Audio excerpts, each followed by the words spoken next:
ঈমানদারদের জন্য দাজ্জালের জাহান্নাম হবে জান্নাত, আর কাফেরদের জন্য দাজ্জালের জান্নাত হবে জাহান্নাম।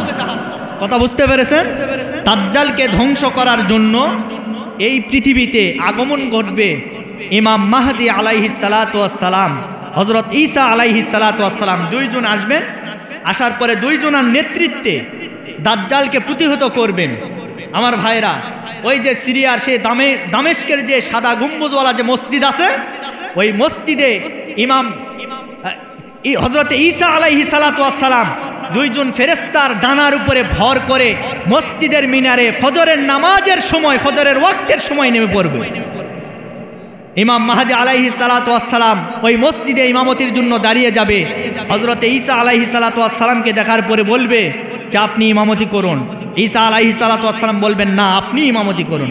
ইমাম মাহদি আলাইহিস সালাতু ওয়াস সালামের ইমামতিতে নামাজ সম্পন্ন হয়ে যাবে। এইদিকে দাজ্জালের কান পর্যন্ত খবর চলে যাবে যে ঈসা নবীর আগমন ঘটেছে, তাদেরকে প্রতিহত করতে হবে। এইদিকে দাজ্জাল বাহিনীও আসবে, এই দিক থেকে তারাও মুসলমানেরা বের হবে। হযরত ঈসা আলাইহিস সালাতু ওয়াস সালাম, ইমাম মাহদি আলাইহিস সালাতু ওয়াস সালামের নেতৃত্বে মুসলমানরা, ইমানদার বান্দারা সকলে মিলে দাজ্জালকে প্রতিহত করে দুনিয়া থেকে নিশ্চিহ্ন করে দেবে। আল্লাহু আকবার, আরো জোরে বলে আল্লাহু আকবার। সম্মানিত ভাইরা আমার, সেই কাহাফ যদি আপনি আমল করতে পারেন, দাজ্জালের ফিতনা থেকে আপনি হেফাজতে থাকবেন। পারবেন না ইনশাআল্লাহ? সূরা কাহাফের প্রথম কোন হাদিসে এসেছে প্রথম 10 আয়াত, আবার কোন হাদিসে এসেছে শেষের 10 আয়াত। এই 10 আয়াত করে যতটুকুন পারি আমরা অন্তত মুখস্থ করার চেষ্টা করব ইনশাআল্লাহ। কবুল করেন, সকলে বলে আল্লাহুম্মা আমিন। সম্মানিত ভাইরা আমার, কোন আয়াত থেকে কথা শুনতে গেলে সে আয়াতের শানে নজুলটা আমাদেরকে জানতে হবে। এই যে সূরা কাহাফের 9 নম্বর আয়াত থেকে আসহাবে কাহাফের কিছু ঘটনা রয়েছে, 3টা ঐতিহাসিক ঘটনা রয়েছে। এর ভিতরে 1 নম্বরে সবচাইতে বড় যে ঘটনা, এই ঘটনার নাম হলো আসহাবে কাহাফ। এই সম্পর্কিত আমি আয়াতে কারিমাও তেলাওয়াত করেছি। এই সূরাটা কোন সময় নাজিল হয়েছে? মক্কার জমিনে আমার নবীজি দিনের দাওয়াত যখন মক্কার জমিনে দেওয়া শুরু করলেন, গোপনে গোপনে 2 বছর দিনের দাওয়াত দিয়েছেন। এই 2 বছর দাওয়াত দেওয়ার কারণে অল্প কিছু মানুষ কালেমা গ্রহণ করে মুসলমান হয়ে গেছে। আমার আল্লাহ রাব্বুল আলামিন ওই মুহূর্তে আমার নবীজির প্রতি আয়াত নাজিল করে জানায় দিলেন, ওয়া আনদির আশিরাতাকাল আকরাবিন। বলেন, হে নবী, এতদিন গোপনে গোপনে অনেক দাওয়াত দিয়েছেন, আর গোপনে গোপনে নয়, আপনি প্রকাশ্যে দিনের দাওয়াত দেওয়া শুরু করুন। আমার নবীজি দিনের দাওয়াত দেওয়ার জন্য সাফা পাহাড়ে চলে গেলেন। সাফা আর মারওয়া এই পাহাড় কিন্তু মধ্যবর্তী একটা জায়গা, ফাঁকা জায়গা আছে। সাফার থেকে মারওয়া, মারওয়ার থেকে সাফা। হাজী সাহেবরা দেখবেন ওই জায়গায় কিন্তু আমার ভাইরা দৌড়াদৌড়ি করে হাজীদের জন্য ওয়াজিব। সুবহানাল্লাহ। এই জন্য এই সাফা পাহাড়ে আমার নবীজি উঠলেন। ওঠার পরে আমার নবীজি ডাক দিলেন, ইয়া সাবাহা। সে সময় মক্কার জমিনে কোনো মানুষ যদি বিপদে পড়তো, ওই মানুষটা কোনো পাহাড়ের উপরে উঠে হয় লাল কাপড় উড়ায় দিত, আর না হলে বলতো ইয়া সাবাহা, এই বলে ডাক দিত। আমার নবীজি ডাকলেন, ইয়া সাবাহা, ও মক্কার অধিবাসীরা, তোমরা আসো আসো, আমার দিকে চলে আসো। মক্কার যত অধিবাসী ছিল সবাই আমার নবীজির কাছে চলে গেলেন। যাওয়ার পরে বললেন, সেই সমাবেশের ভিতরে, সেই মুসল্লিদের ভিতরে, সেই মানুষদের ভিতরে সর্বপ্রথম নেতা ছিল আবু লাহাব। জোরে বলেন, নাম কি? আবু লাহাব আমার নবীজির কে ছিলেন? জোরে বলেন। এইটুকু জানেন না? আপন চাচা, শুধু চাচা না, আবু জেহেল কিন্তু আপন না। আবু জেহেল, এখানে আলিম ওলামা আছে, জিজ্ঞাসা করেন, আবু জেহেল আপন চাচা না, আবু লাহাব কিন্তু আপন চাচা। এই আবু লাহাব সামনে ছিল, ডাক দিয়ে বলেন, ওগো ভাতিজা, সকাল সকাল আমাদেরকে তুমি ডাকলা, এই ডাকার কারণটা কি আমরা জানতে চাই।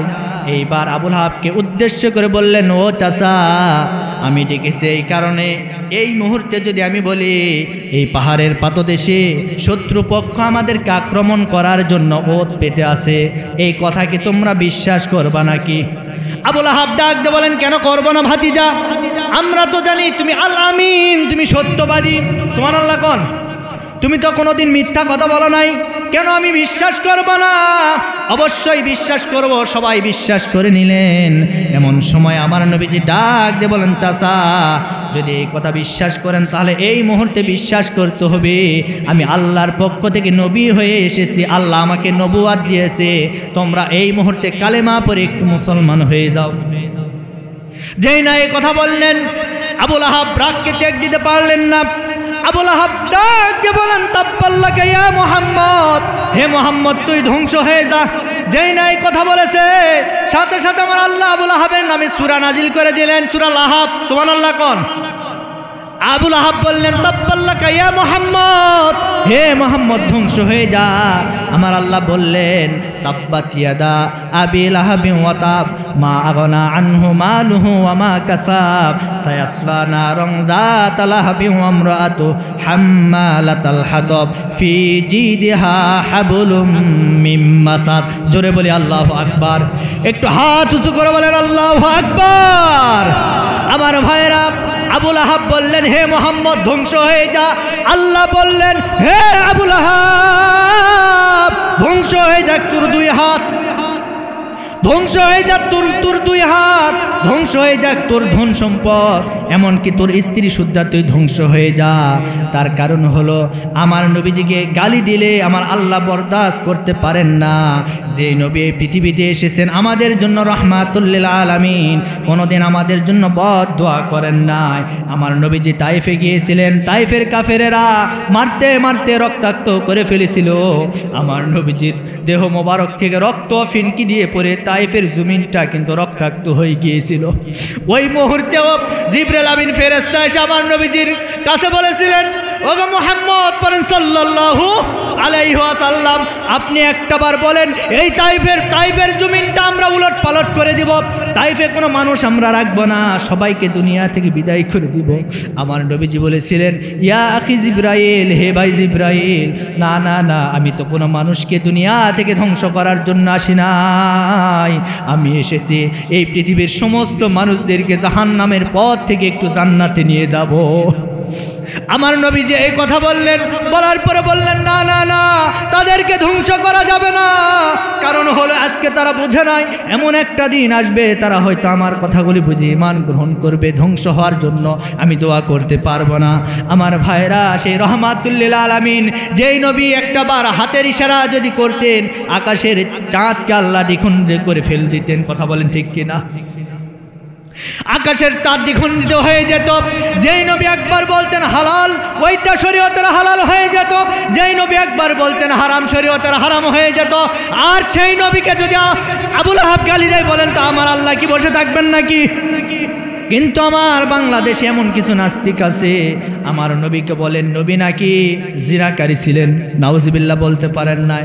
আমার নবীজিকে সন্ত্রাসী বলে গালি দেয়। বাংলার জমিনে এমন কিছু নাস্তিক বেঈমান আছে না নাই? জোরে বলেন আছে না নাই? এই সমস্ত নাস্তিকদের বিরুদ্ধে আমার নবীর সম্মানকে রক্ষা করার জন্য আমরা কারা কারা প্রস্তুত? হাত তুলে আল্লাহকে দেখাই।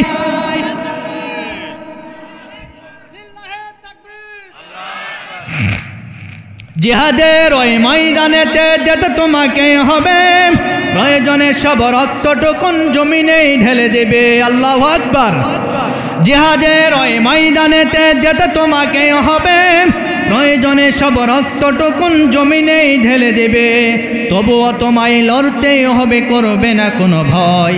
বিপ্লব মানে জীবন দিয়া বসে থাকা নয়, সে কোনো দিন আসবে না রে করো যদি ভয়। বিপ্লব মানে জীবন দিয়া বসে থাকা নয়, সে কোনো দিন আসবে না রে করো যদি ভয়। আসবে বিজয় রক্ত আর জীবনের বিনিময়। আল্লাহু আকবার। আসবে বিজয় রক্ত আর জীবনের বিনিময়। বিপ্লব মানে জীবন দিয়া বসে থাকা নয়, সে কোনো দিন আসবে না রে করো যদি ভয়। বিপ্লব মানে জীবন দিয়া বসে থাকা নয়, সে কোনো দিন আসবে না রে করো যদি ভয়। কোথা থেকে কোন ভিন দেশে শকুন আসলো আমার দেশে, সেবার নামে বসলো তারা মীর জাফরের বেশে। কথা বলেন ঠিক কিনা? আরো জোরে বলেন ঠিক কিনা? কোথা থেকে কোন ভিনদেশি শকুন আসলো আমার দেশে, সেবার নামে বসলো তারা মীর জাফরের বেশে। ওদের করতে নাস্তানাবুদ হতে হবে নির্ভয়, ওদের করতে নাস্তানাবুদ হতে হবে নির্ভয়। বিপ্লব মানে জীবন দিয়া বসে থাকা নয়, সে কোনো দিন আসবে না রে করো যদি ভয়। বিপ্লব মানে জীবন দিয়া বসে থাকা নয়, সে কোনো দিন আসবে না রে করো যদি ভয়। লিল্লাহে তাকবীর। আর 20 মিনিট থাকা যাবে তো? থাকবেন তো ইনশাল্লাহ? থাকবেন না কারা কারা হাত তোলেন? থাকবেন না? থাকবেন থাকবেন এখন থাকবেন কারা কারা একটু হাত তোলেন। লিল্লাহে তাকবীর। আল্লাহ কবুল করুন। আপনাদেরকে দেখে মনে হচ্ছে যে আরো সম্ভবত 2 ঘন্টা থাকবেন, এরকম নাকি? হ্যাঁ বলা যাবে তো? বলা যাবে? কষ্ট হচ্ছে? কষ্ট হচ্ছে ভাই? বেশি রাত করব না, তবে অল্প। ফজর ফজর মারহাবা, জোরে বলে মারহাবা। মানে ওয়াজ করতে করতে ওটি মরে যান, ওটি পুঁতে থুমো আপনি নাকি? এইরকম নাকি? মুরব্বী আসলে বেশি রাত করব না, আমার 2:20 ট্রেন আছে ভাই।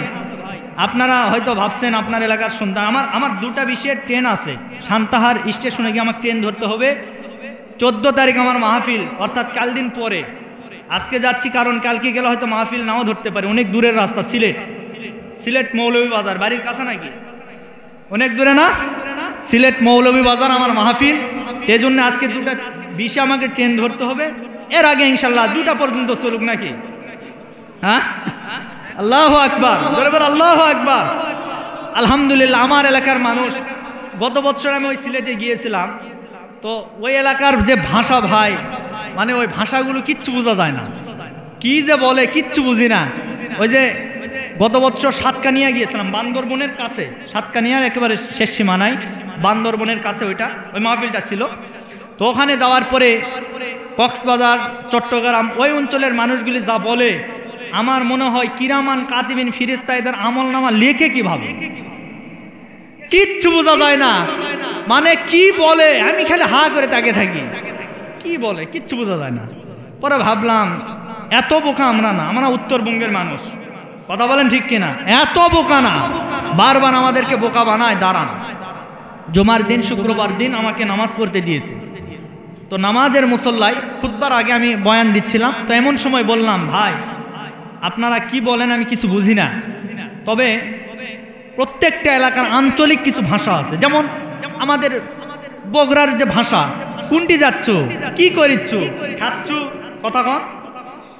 আর আমাদের জয়পুরহাটের ভাষা কি, কোনটা যাওছ রে, কে রে তুই খাসু, হ্যাঁ মোকানা সাথে লিয়ে দাঁড়ে, কি কথা বলেন? তো এটা আমাদের জয়পুরহাটের ভাষা। আবার রাজশাহী গেলে শুধু আসসালাম আলাইকুম, আসসালাম আলাইকুম মানে সালাম দেয় না গালি দেয় আল্লাহ ভালো জানে। আবার চাপাই নবাবগঞ্জে যাবেন, আসসালাম আলাইকুম মানে সালামের সাথে সালা ফিরি, ঠিক না?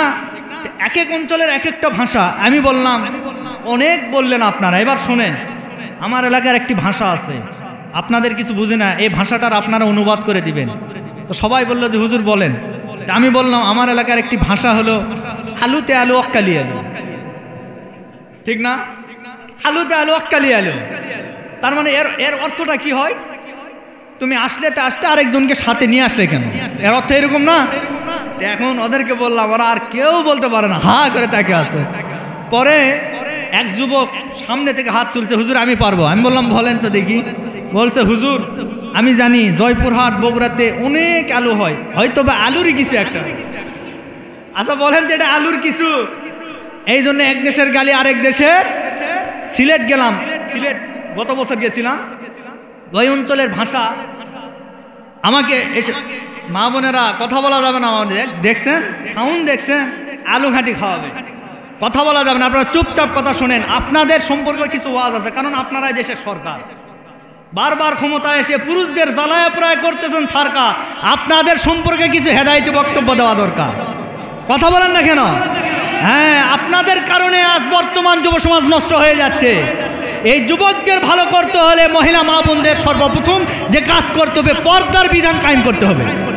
বাইরে আসবেন আসেন কোনো সমস্যা নেই, পর্দা পরে তারপরে আসেন। আজকে 18 বছর 20 বছরের যুবতী যখন ওড়না ছাড়া চলে, বলেন তো দেখলে কি মনে হবে? বলেন, শয়তানও তো তাক দেখে হাসবে, কথা বলেন না কেন? তো আজকে বেপরদা, আজকে 7 বছরের দাদি আর 18 বছরের নাতনি একসঙ্গে হেঁটে যাচ্ছে। এখন ওই 7 বছরের যেই দাদি ওর গায়ে দিছে কালো একটা বোরকা, এমন ভাবে দিছে মুখ সব কিচ্ছু দেখা যায় না, আসে না নাই? আচ্ছা এরকম করে দিল। আর 18 বছরের যে যুবতী সুন্দর করে সাইজা গুইজা লিপস্টিক যা আছে আলকাতরা মালকাতরা সব মেরে মেকআপ দিয়ে রাস্তাতে নিয়ে যাচ্ছে। আচ্ছা বলেন তো দরকারটা কার ছিল? বুড়ির না এই বেটি বেটি চলে? কথা বলে না কেন? কার দরকার? আচ্ছা এই যে আমাদের এলাকায় যখন ওই আমের গাছ লাগানো হয়, আমের গাছ লাগানোর পরে যখন ছোট্ট থাকে, তো এই ছোট্ট অবস্থায় আমরা একটা চতুর্দিকে একটা দেই, হীরা দেই, এর নাম কি? বেড়া।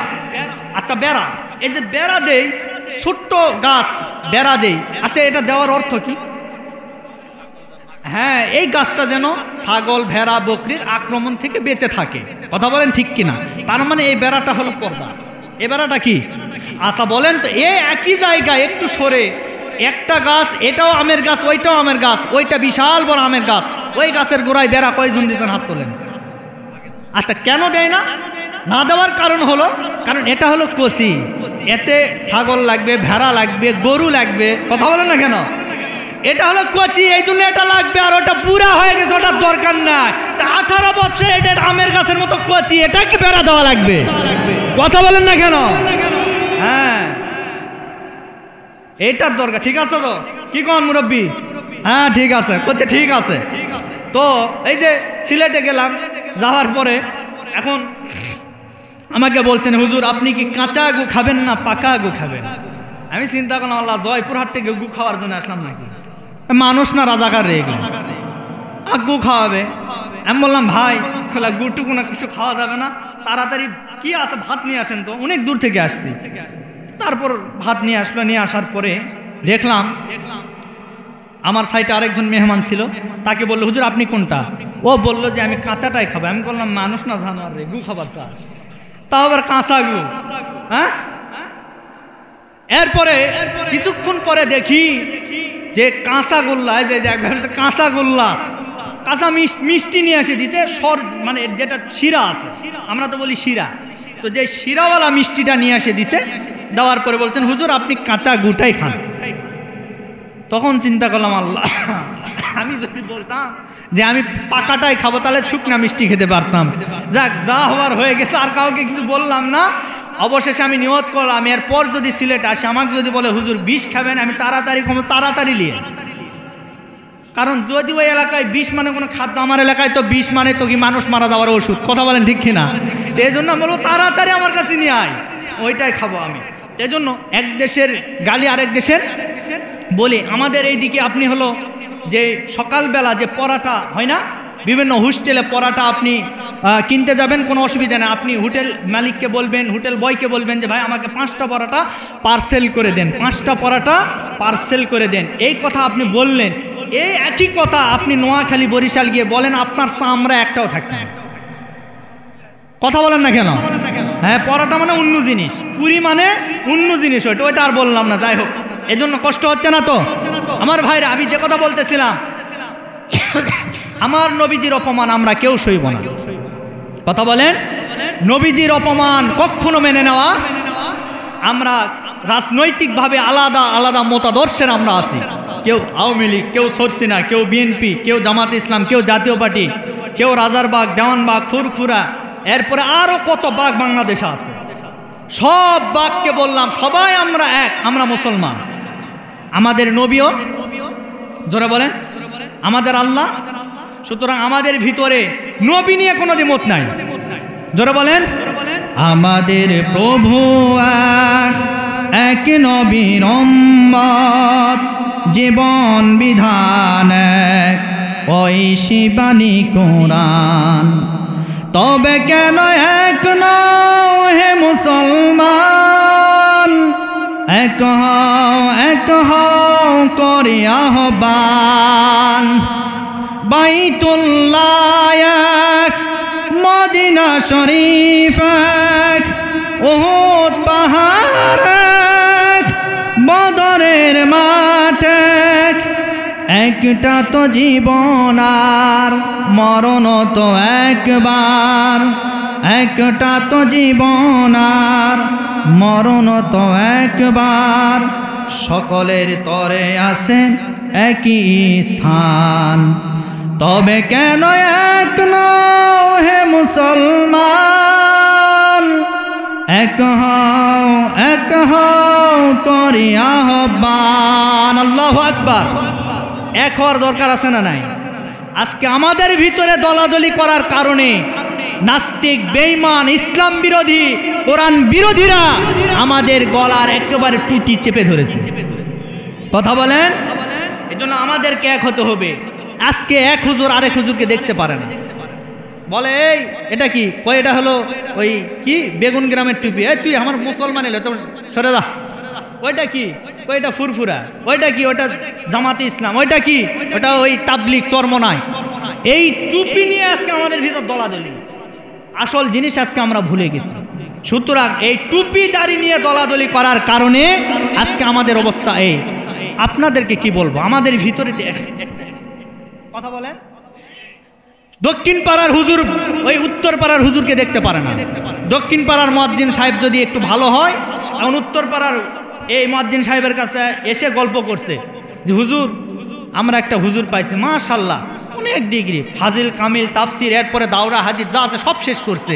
তখন এই হুজুর হিংসা করে বলবে কি জানেন, দেখছি ওর সব আছে, সব আছে কিন্তু গলার কোনটা ভালো না। কথা বলেন। আবার এই হুজুরের গল্প ওই হুজুরের কাছে গিয়ে যদি বলেন যে হুজুর আমরা একটা হুজুর পাইছি, মাশাআল্লাহ চেহারা সুন্দর, গলার কোনটা ভালো, আজান দেয়, কলিজা ঠান্ডা হয়ে যায়, একেবারে কলিজা শীতল হয়ে যায়। তখন ওই হুজুর বলবে কি জানেন, ওর কোনটা ভালো হলে কি হবে, ওর তো সার্টিফিকেট নেই। কথা বলেন না কেন? এই জন্য আগে আমাদেরকে ঠিক হতে হবে। আগেকার যুগে আপনারা আমাদের কাছে দোয়া নিতেন যে হুজুর আমাদের জন্য দোয়া করবেন, এখন আমাদেরকে বলা লাগে আপনারা আমাদের জন্য দোয়া করেন, আমরা যেন ঠিকঠাকভাবে থাকতে পারি। কথা বলেন। আমরা যেন ঠিক হয়ে যায়, তাহলে সব ঠিক হয়ে যাবে। এই জন্য দলাদলি করা যাবে না। সম্মানিত ভাইরা আমার, আমি যে কথা বলতেছিলাম, এইবার আমার আলোচনার দিকে চলে আসি। আমার নবীজিকে আবুল আহাব গালি দিলেন, গালি দেওয়ার পরে আল্লাহ পাক আয়াত নাজিল করলেন। আবুল আহাব এতেও ক্ষান্ত হলেন না, হাতের ভিতরে একটা পাথর নিলেন। পাথর, এই পাথরটা নেওয়ার পরে আমার নবীজির কপাল মোবারক ছুঁড়ে মারলেন। আমার নবীজির কপালে গিয়ে লাগলো, কপাল ফেটে রক্ত ফিনকি দিয়ে ছাপা পাহাড়ে পড়ে গেল। আমার ভাইয়ের আবুল আহাব এতেও ক্ষান্ত হলেন না। আবুল আহাব বাড়িতে চলে গেলেন। যাওয়ার পরে নিজের দুই সন্তান, একজনের নাম উতবা আর একজনের নাম উতাইবা, দুই সন্তানকে ডাক দিয়ে বলেন, ও আমার কলিজার টুকরা সন্তান, এই মুহূর্তে আমি বাবা হয়ে তোমাদেরকে নির্দেশনা দিলাম, তোমরা মুহাম্মদের দুই কন্যাকে তালাক দিয়ে তার বাড়িতে রেখে আসো। আবুল আহাব নিজের আপন চাচা আবার বিয়াই ছিলেন আমার নবীজির দুই কন্যা উম্মে কুলসুম আর রুকাইয়াকে উতবা এবং উতাইবার সঙ্গে বিবাহ বন্ধনে আবদ্ধ করে দিয়েছিল। এইবার উতবা উতাইবা ডাক দিয়ে বলেন, বাবা আমার শ্বশুরের অপরাধ কি, যার কারণে আমরা তালাক দিয়ে তার বাড়িতে রেখে আসবো? আবুল আহাব ডাক দিয়ে বলেন, অপরাধ কোনো অপরাধ নাই, অপরাধ হলো একটাই, এই মক্কার জমিনে নতুন একটা ধর্মের দাওয়াত দেওয়া শুরু করেছে, ওই ধর্মের দাওয়াতটা আমার কাছে ভালো লাগছে না, এই কারণে এই মুহূর্তে তার কন্যাকে তালাক দিয়ে তার বাড়িতে রেখে আসো। এইবার উতবা এবং উতাইবা আমার নবীজির দুই কন্যা উম্মে কুলসুম আর রুকাইয়াকে তালাক দিয়ে আমার নবীজির বাড়িতে রেখে আসলেন। আমার নবীজির দুই কন্যাকে জড়িয়ে ধরে আমার নবীজি কান্না করলেন। আহারে, আমার নবীজির উপরে দিন প্রচার করতে গিয়ে কত জুলুম নির্যাতন সহ্য করতে হয়েছে। আমার ভাইরা, আমার নবীজি প্রকাশ্যে দিনের দাওয়াত দেওয়ার জন্য যখন কাবার চত্বরে যেতেন, নামাজ আদায় করতেন, নামাজের সময় আমার নবীজি সেজদায় গেলে কাফের বেঈমানেরা উটের নারী ভুঁড়ি মাথার উপরে চাপাই দিতেন। এরপরে আমার নবীজি নামাজ ছাড়তেন না, এরপরেও নামাজ আদায় করতেন। এমন একটা দিন আমার নবীজি কাবার চত্বরে নামাজ আদায় করতেছিল, এমন সময় ওই মক্কার একজন বিখ্যাত কাফের আমার নবীজির ওই নামাজ অবস্থায় আমার নবীজির গলায় গামছা পেঁচায় দিলেন। এমন সময় গামছা পেঁচায়া আমার দুনিয়া থেকে বিদায় করতে চাইলেন। সঙ্গে সঙ্গে ঘর থেকে আবু বকর দৌড় মেরে আসলেন। আসার পরে আমার নবীজিকে তার হাত থেকে রক্ষা করলেন। রক্ষা করার পরে আবু বকর ডাক দিয়ে বলেন, ও মক্কার কাফিররা, তোমরা এই লোকটাকে দুনিয়া থেকে বিদায় করে দিবা নাকি? যেই বলেছে আল্লাহ আমার রব, এই রব বলার কারণে তোমরা এই মানুষটাকে দুনিয়া থেকে বিদায় করে দিবা নাকি? এই কথা বলার পরে আবু বকরকে কয়েকজন কাফির মিলে আক্রমণ করলেন। আক্রমণ করার পরে আবু বকরকে চর থাপ্পড়, এরপরে কিল ঘুষি মারা শুরু করলো। মারতে মারতে আবু বকরের মুখটা তিতলা করে ফেললো। আবু বকরের এই মুখ থেকে রক্ত ঝরা শুরু করেছে। আমার নবীজি আবু বকরকে জড়িয়ে ধরলেন। ধরার পরে বললেন, আবু বকর, তুমি অনেক কষ্ট করেছো, আমার জন্য অনেক মার খেয়েছো। ও আবু বকর, চলো চলো, আমরা আর এই মক্কার জমিনে থাকতে চাই না, কাবার পাশে থাকতে চাই না। আমরা দুজন কোনো এক নির্জন স্থানে গিয়ে বসে বসে একটু আমরা আল্লাহর কাছে একটু দোয়া করব, আল্লাহর কাছে করুণা চাইব। আমার নবীজি আবু বকরকে সাথে নিলেন। নেওয়ার পরে চলে গেলেন মরুভূমি প্রান্তরে। যাওয়ার পরে একটা গাছ ছিল, ওই গাছের নিকটে বসলেন। চতুর্দিকে যত দূর পর্যন্ত চোখ যায় কোনো গাছ নাই, শুধু মরুভূমি। ওই মরুভূমি প্রান্তরে একটা রাখাল ছিল। ওই রাখাল উট, ভেড়া, বকরি, দুম্বা, ছাগল চড়ানোর কাজে নিয়োজিত ছিল। ওই রাখালকে আমার নবীজি দেখার পরে ওই রাখালকে কাছে ডাকলেন। ডাকার পরে বললেন, ও রাখাল, ও রাখাল, তুমি হয়তো আমাদেরকে চিনবা না। আমার মনে হয় এই উট, ভেড়া, বকরির পালের মালিক হয়তো তুমি। ওই রাখাল ডাক দিয়ে বলেন, ওগো পথিক, না না না, এই উট, ভেড়া, বকরির পালের মালিক তো আমি না, এর একটা মালিক রয়েছে। তবে আপনারা কি বলতে চান আমাকে বলুন।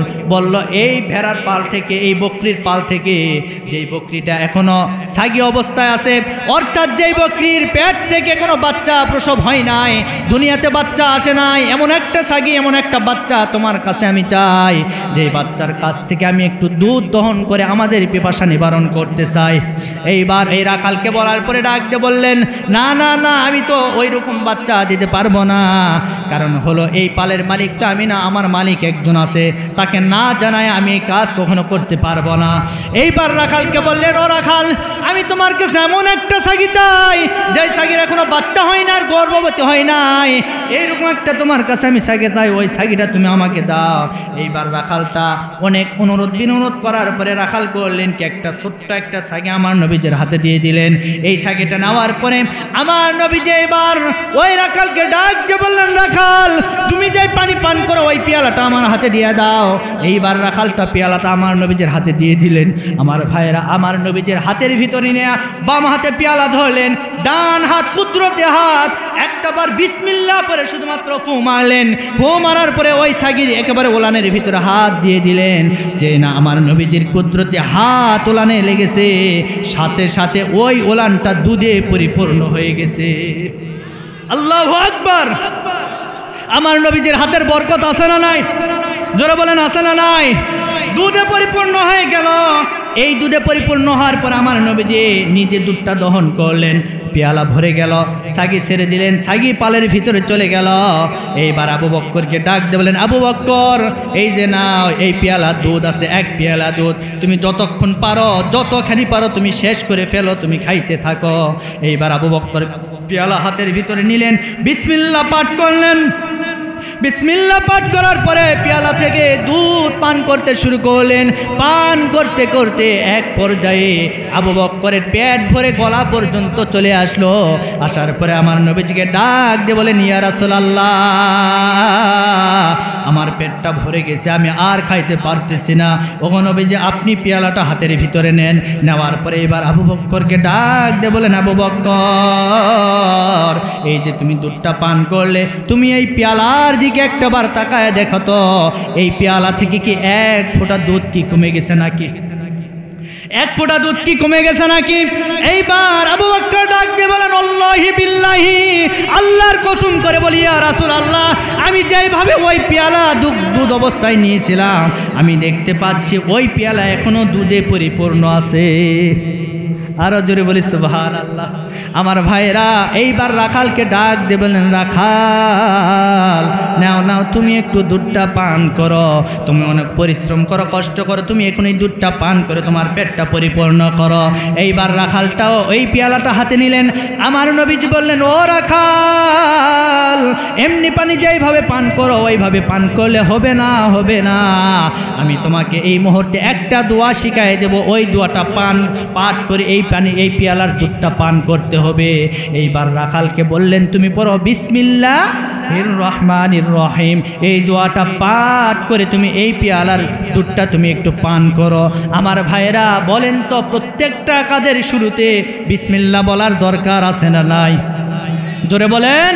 আমার নবীজি বলেন, যেই ব্যক্তি বিসমিল্লাহ বলে কোনো কাজ শুরু করবে ওই কাজের ভিতরে আল্লাহর রহমত আর বরকতের ধারা প্রবাহিত করতে থাকবেন। আরো জোরে বলে সুবহানাল্লাহ।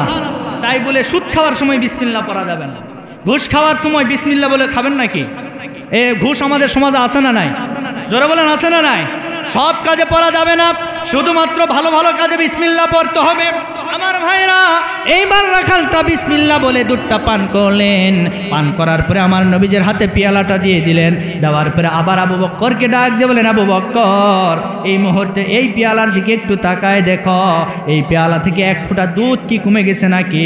আবু বক্কর ডাক দিয়ে বলেন, ওয়াল্লাহি বিল্লাহি, আল্লাহর কসম করে বলি ইয়া রাসূলুল্লাহ, আমি যেই না পেয়ালা যেভাবে যে অবস্থায় দেখেছিলাম ওই অবস্থায় পেয়ালাটা এখনো দুধে পরিপূর্ণ আছে, এখনো পরিপূর্ণ আছে।